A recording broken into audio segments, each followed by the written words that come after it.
Good morning, sunshine. Welcome to the show based on mental health, mental strength, and overall well-being. I'm going to be your host today. Thanks for joining us. I'm Brandon Lee, alongside my partner in crime, Carey, Pena. I like it when you say that. You know, partner in crime. We are. Makes it sound like we're up to something really good around here. We have some super cool guests in studio today. We're excited to have Scott Harkey, who's our friend, a very successful businessman based in Phoenix, but works nationally. And I caught a Facebook post of his not long ago where he was talking about the fact that he didn't go to college, and yet he has ascended in his career. He's done so well for himself. And we want to talk to him about kind of getting over the shame game, how we shame ourselves, how we create these expectations in our own mind. And he was so honest in the Facebook post. I just really wanted to have him come in and talk about that. I'm all about people who go against the grain of society and prove that you can be successful by not always going with the flow and what society expects you to have. It's not just one path. No. Not just one path. Also, Jerame Mudick is here, and he is an exercise biomechanics coach. We're going to be talking to him about healing, mind and body healing, and really how those things come together. Not just about exercising, hitting the gym, lifting weights. These things also translate into our mental health. Oh, exercise is all about mental health. I mean, that's why we should go for a walk, go for a jog. It really does clear the mind. It helps with anxiety and depression. So I'm super excited to be talking about how exercise can impact folks' mental health. As we always do here on this morning show, we talk about what is going down, and it's really cool that technology is pairing up with mental health experts in the suicidal space, suicidal ideation, and for those who are having suicidal thoughts. We've talked a lot about how, and I know for myself, who did suffer a lot of suicidal ideation, the last thing when you're at that place in your life is going to be picking up a phone and calling some random stranger. So this is a really unique way for technology and mental health to be combining to join forces to help save lives. So this app called Most Days, they approached the American Foundation for Suicide Prevention. They wanted to see how they could help. And essentially what they did was they took the model of the suicide prevention hotline and they put it into an app form. And so it's instantaneous help, but for those, a lot of times, and I've worked with Teen Lifeline, it can be daunting for someone who's at that point to pick up the phone and call. Any way that we can reach out to people who are in that type of crisis, so whether it be the app or obviously the hotline's availability, it's vitally important. Something about that phone, picking it up, it turns into like a 100-pound dumbbell that people often won't do. That's right. So it's a beautiful thing, this app company, Most Days, just desiring to share resources and to solve problems. I love it. That's what it's all about. All right, now time to bring in Scott Harkey, our friend, who is the CEO from OH Partners. Scott, thank you so much. Good to see you. So good to see you. Thanks for coming on with us. Thank you. So as I was saying, your Facebook page, you posted, and this was a few months back, but it caught my attention because you wrote a really heartfelt post. Yeah. And I have to think that it took a little bit of courage to write that post. So you are a very successful businessman. You've built up this incredible firm based here in Phoenix, OH Partners. And then you wrote about how you didn't come up the traditional track of going to an Ivy League school and a fancy college. So tell us a little bit about that post and why you wanted to write it. You know, I've really struggled in my life with shame, and I've seen the consequences of what shame can do and how it can destroy you. And I think we're in a world now where people are craving more authenticity and they want less BS. And so if I advise my clients in a marketing space that, hey, this can not only help heal you, but it can help people trust you more. And so I've been trying to lean more into this authenticity kind of space, which you're going to have to go into vulnerability and risk, I think, to go down that path. And so it's something I wanted to share, and I think I want to share it even more now because it's something that has crippled me the most. You know, you talk a lot about fear. What were some of those fears? Was it fears that people wouldn't come to OH and trust you with their businesses, thinking like, oh, he doesn't have a college degree? Wait, he didn't have a college degree? We're going to trust him with what I built to do this? Were those some of the fears that you were going on in the mind? Yeah, school just hasn't been my thing. I think very creatively, obviously in the advertising space. I've been very involved with ASU. So I went to ASU just briefly, but I didn't even come close to graduating. Like you guys, I started working in radio and billboards and in media.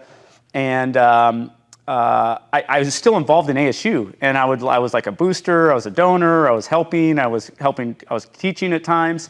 And everyone's like, when did you graduate? What year did you graduate? And every time I'd be like, well, I didn't graduate. And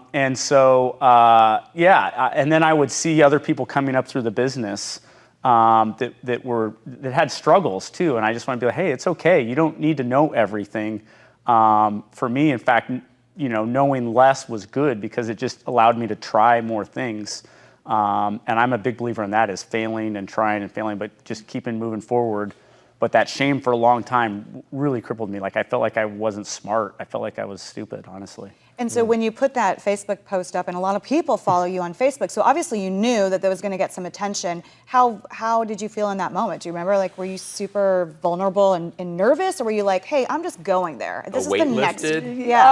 Well, I've been working on a book to talk about kind of my journey, which is, it's not just not graduating college, it's divorce, it's business failures, it's partnership failures, it's rehab. I mean, there's been things that have been really tough, and everyone goes through tough things. But for me, when I reflected back and I go, oh man, this divorce thing, that really sucked, or hey, this rehab thing, that really sucked.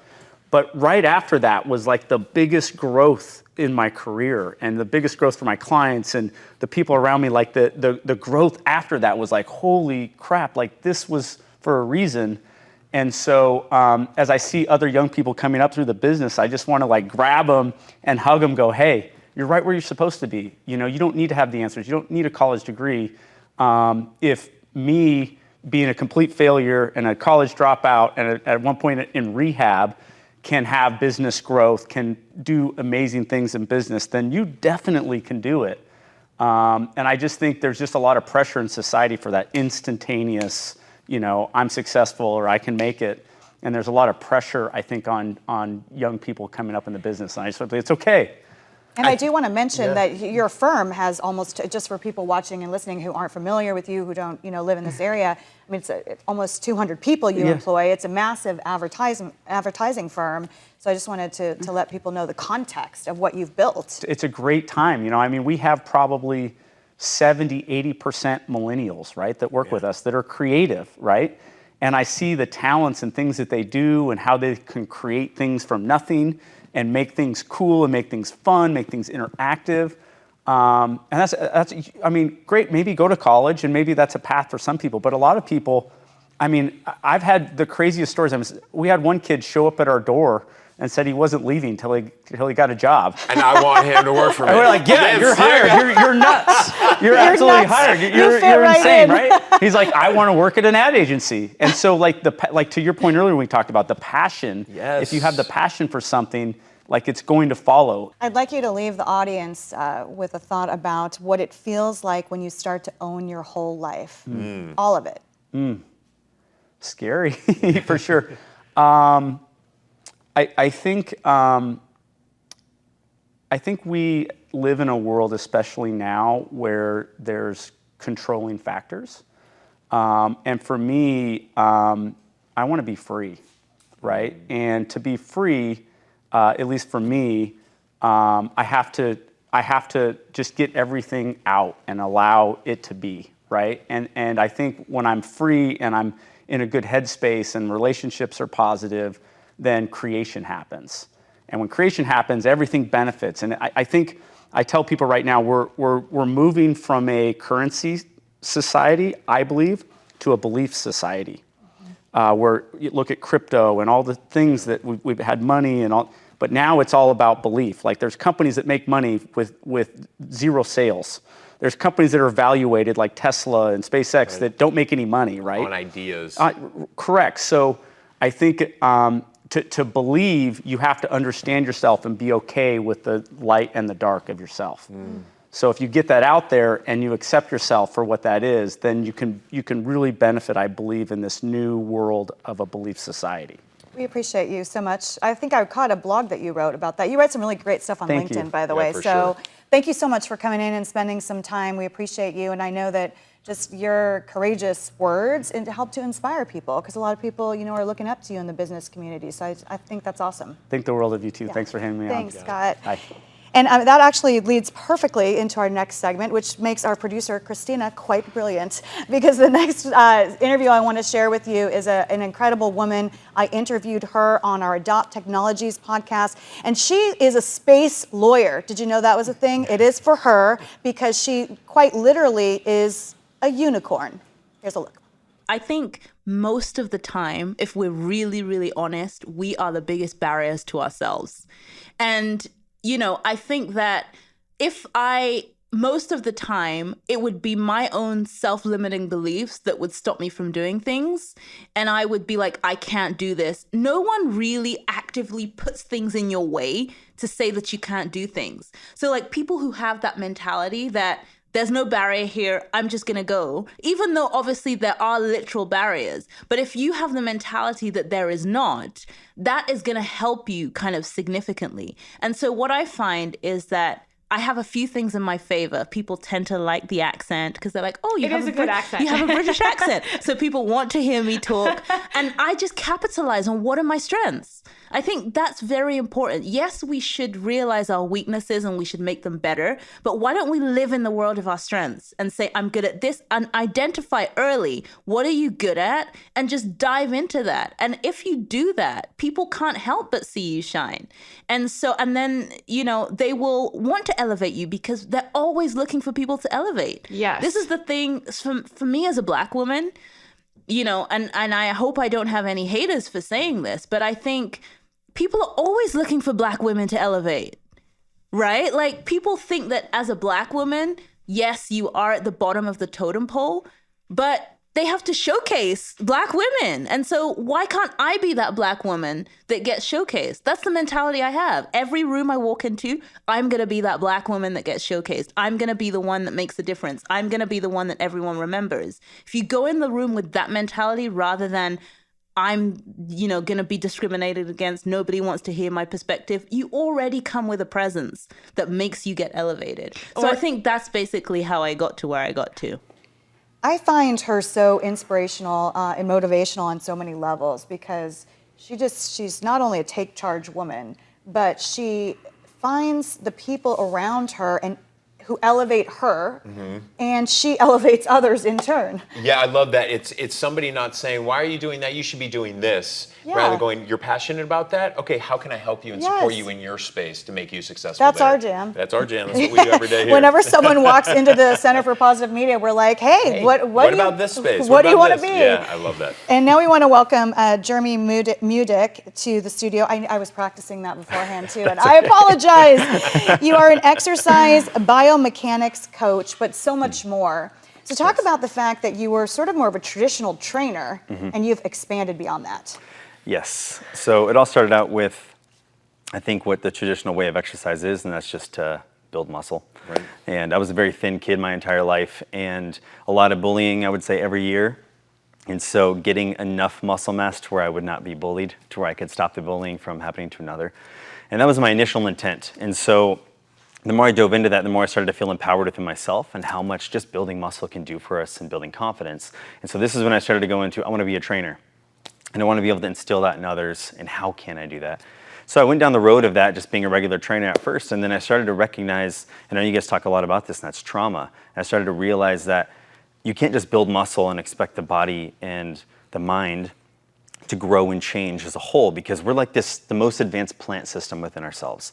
So we have to nourish the soil in order for us to really grow. So you can't just build all these big muscles and expect that all this to be connected and to feel good and to pursue your best life or present your best self. And so after a couple of years of being just a regular traditional coach and training people how to lift weights, I started to recognize all the faults in myself, and I started to take ownership of my own life and realize that there's a whole lot more to this than just exercise. So then I started going down the line of human emotion and how it's tied into connective tissue and how those things dictate lines of pull in the body, and how typically the depressed person might have a collapsed rib cage or the computer desk person, but a lot of that does come from the same emotions. It's the excessive amount of stress that pulls our body and our tissues into these positions, and it locks them in. So how do we unlock that? That's an emotional thing. That's a mentality that needs to be unlocked within us. It's not just a muscle building thing. And so once I started to unlock that, that's when everything else kind of took off. I love that. That's going into real biomechanics and how the body functions and how it works with emotions as well. Correct. And I love the fact that, I love the fact where you've transitioned, your life and your career because of your own lived experience through being bullied as a child, which is obviously a lot of trauma and traumatic experience, especially with body dysmorphia, right? If you felt that you were too skinny or too scrawny, right? Absolutely. And so the interesting thing is, though, a lot of people do, even current day, they hit the gym for the aesthetic, right? Thinking that, if I just hit this certain weight, I'm going to be happy. But guess what happens? They hit that certain weight, and guess what? They're not happy. Right. And so they're constantly getting bigger. And sometimes I will look at guys at the gym, it's called bigorexia. And, these are oftentimes guys who will always see themselves as skinny. And society looks at them, we look at them, and we're like, how much bigger are you going to get? Because they've never done the work to fix the mind. That's correct. And I think that that's the important work that you're doing. Thank you. Yes. So how do you work with your clients in a way that's different? So I would say the first thing I do right off the bat, and I think it's one of the most overlooked aspects of all health, and that's teaching someone how to breathe. So I make every single person, no matter what the case is, if they're coming to fix a shoulder, a spinal rotation, it doesn't matter what it is, lie on the ground, teach you how to breathe, and to relax into your own body. So learning to connect to the deepest roots of who you are and your existence and those beliefs, that's what's going to allow change to take place. So I start with the breath, and then after that it comes down to how do we get the body to position itself into a neutral position. So if it can't stand neutral, or if there is pain and discomfort and it's pulling in some direction or another, then we go into the line of myofascial release. I'm sure you guys have probably rolled out on a foam roller or something. Yeah, yes. So that's basically what that is, but we go deeper into the deeper layers of fascia where the actual tension is being held. So think of like that surrounding layer is just the subcutaneous layer. That's just allowing for fluid flow to move through the tissues, and it has a lot of the proprioceptors connected through there with our brain connection. So it's the deeper layers that are really holding on. So if you say, my hamstring's tight, it's not that it's really tight, it's more something else is pulling it in the wrong direction. So that means that something else is overactive. So when we start to identify and figure out what's going on in the body, we use myofascial release techniques of like lacrosse ball or something aggressive like a PVC pipe, and breathing through those after I teach you how to breathe. That way you're able to either release some form of trauma or stuck energetic flow, and that way it's able to move freely through the body, and then we reassess the breath again. And it works 100% of the time, 10 of the time, where someone instantly can breathe better and they feel more at ease and the stress has started to lower. I'm fascinated by your approach. It is truly a mind-body approach. And you started by owning a traditional gym. Correct, yeah. And now you've expanded into this healing and recovery center. Tell us how that is working out. Yeah, so it's amazing, for one, because the impact has been, for one, timing was perfect. We started all this at the very beginning of all the lockdowns, 2 years ago? And so we've been officially open for about 1.5 years now. And when it came to what I was already doing with fitness and addressing everyone and trying to basically lead them back to themselves, right? To find their inner truth, whatever that may be for them. So reconnect, mind, body is what it's called. And what we do is, our main attraction, as you will, is an ice bath. And that changed my life. The Wim Hof method. The Wim Hof method. Wim Hof changed my life. Yeah.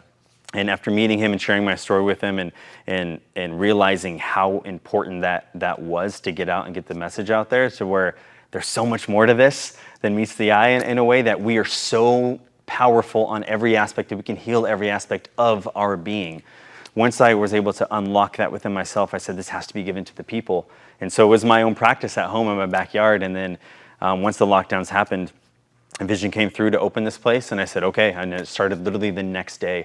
And so now we walk everyone through breathwork meditation and a full guided experience with ice baths, saunas, red light therapy, and everything that can help, again, lead someone back to themselves. What have you found to be the most joyful about this space? It is one thing to be a trainer and help people get strong, and there's obviously there's value in that, a lot of it. But you've expanded beyond that in a more soulful way. Yes. How has that impacted you? Impacted me by feeling more fulfilled, and it's allowed my life to find more peace. I've always had a life of service to giving to others, and I've always wanted to better others, even though I never really bettered myself. And once I was able to take ownership of that, my company motto is, "You are the cause, you are the cure," for the exact reason of that. Once I can take ownership of my own life, I'm able to truly be free. And at this point, if I can get others to do the same, they can find that inner peace within themselves, and we can eliminate that reactive state. And this is where we take back control and we learn to recognize stress as it's happening. This way, our biomechanics and in movement, our bodies can be more free of all the resistance that is built. Yeah, I love it. I I'm love sure the work you're doing. you're home. You go home with your cup filled all the time. Yeah. You're I try to. impacting people's lives. And It's your- constant work, of course. Your Yes, of website, course. for those who want to go and check it out, is reconnecttolife.com. It's the Reconnect Life. The Reconnect Life. I'll learn how to write by the end of this segment. TheReconnectLife.com. okay. Just look at your screen right Just now. All the information you need is on the screen right now. Do not listen to Carey. He's like, come on, you don't say my name right. Get it you all our wrong. We website did- wrong. But fortunately, Jerame, you are a peaceful person, Yeah. so you forgive me, and I thank you Already for that. forgiven. And stay with us now as we close out the show with our sunshine story. And this is just so beautiful. This young actress who's been battling cancer, and her name is Miranda McKeon, and she started sharing her cancer battle on TikTok and other platforms, and the outpouring has been incredible. You know, social media, this is when it is for good, Yes. right? She's inspiring stories by her own vulnerability, walking herself as the process as she, survives cancer. And she actually does a lot of these clips, as you mentioned, on TikTok. Here's one of the clips that we caught. The margins of the surgery, like the pathology, came back, and I had 2 positive lymph nodes. They took 4 lymph nodes out, and I had a positive margin in the breast area, which is kind of common when the tumor is like right up against the skin. And I had 2 positive lymph nodes biopsied in the beginning of this, so those were likely, we already knew they were there. And so basically, there's a lot of different factors that go into surgery decisions, so I won't put you through all of that. And on top of that, People Magazine ended up doing a huge feature on her because of the inspiring stories that she is doing on TikTok, but she's also inspiring so many other people out there. I love her, and we just wish her well. And I think the whole theme of this show today, our show is all about mental health, mental strength, and today it's about getting vulnerable, right? Yeah. And Jerame coming on, and Scott sharing his story, Miranda, what she's doing out there. So it's just... Be true to who you are, speak that truth, but be true to who you are, not what you think society wants you to be. Yes. Thank you all so much for being with us on Good Morning Sunshine. That's right, you're watching on YouTube right now. Do us a favor, subscribe to this YouTube channel. See that bell notification, click on that. You will be notified every time we upload a new episode. Thank you so much for joining us here on Good Morning Sunshine. For Carey, Pena, and Brandon Lee, we'll see you back here for the next episode. Take care, everyone.